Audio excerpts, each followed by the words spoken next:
Welcome to the SEO.co Search Engine Optimization Podcast. Digital marketing essentials and next-level tactics. From off-site and on-site optimization to persuasive selling and everything in between. You'll learn actionable tips on what it takes to outright and outrank your competition.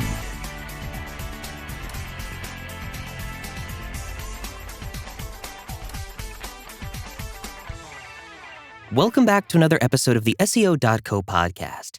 Today's episode is going to kick off a two-part series. Should you avoid automated bidding with Google Ads? Okay, so this is one of those questions where instead of giving you a straight yes or no answer, we're going to go with, it's complicated. Whether or not you use automated bidding with your Google Ads is going to be determined by how much or how little you do with your automated bidding program. If you treat your automated bidding programs like some sort of set-it-and-forget-it cooking appliance, then you probably should avoid ever using it again with your Google Ads, as it's likely going to do you more harm than good. Whether or not you buy into a lot of lies and half-truths that are told about automated bidding will determine your success with automated bidding and whether or not you should use those things. You may find that the truth of automated bidding is a bit more than you bargained for and decide not to use them. Then again, you may find that if you use them right, the benefit outweighs the work you have to put in.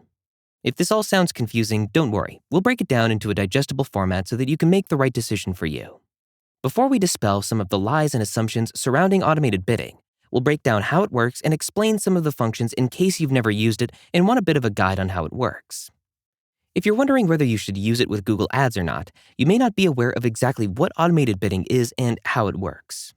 Automated bidding is essentially a type of artificial intelligence program that uses user-defined parameters to bid on ad space within Google Ad auctions.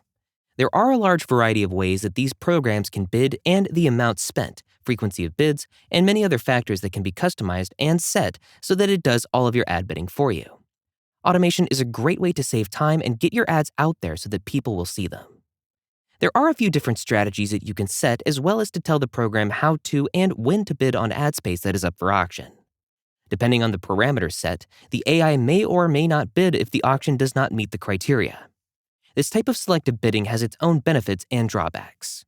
The automated bidding program works by the user setting parameters for it to work in, and by being fed data on relevant ad space, funding requirements, performance data, and other metrics.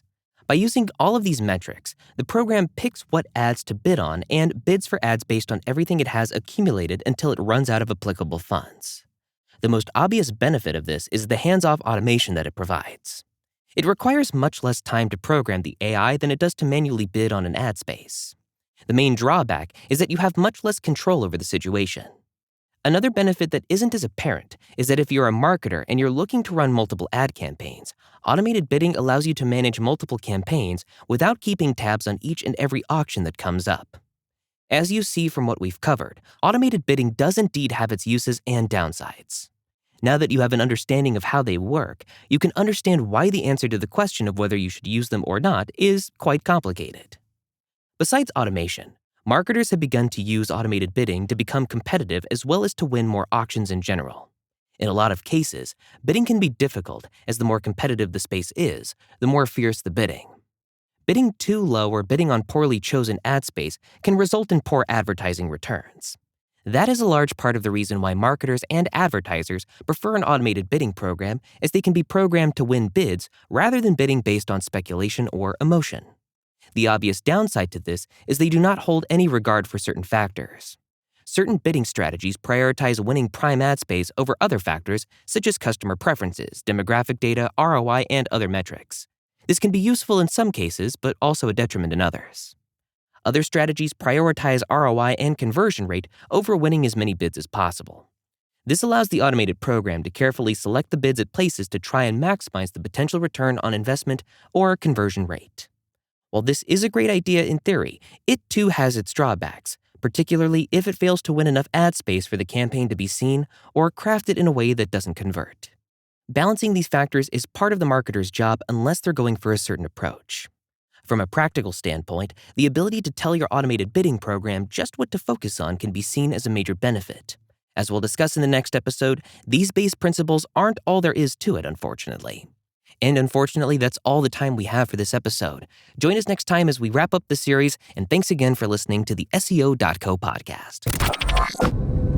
Thank you for joining us on the SEO.co podcast. We appreciate your time. Be sure to rate, review, and subscribe to the show and visit SEO.co for more resources based on today's topic, as well as access to more podcast episodes to help you improve your site's long-term SEO success.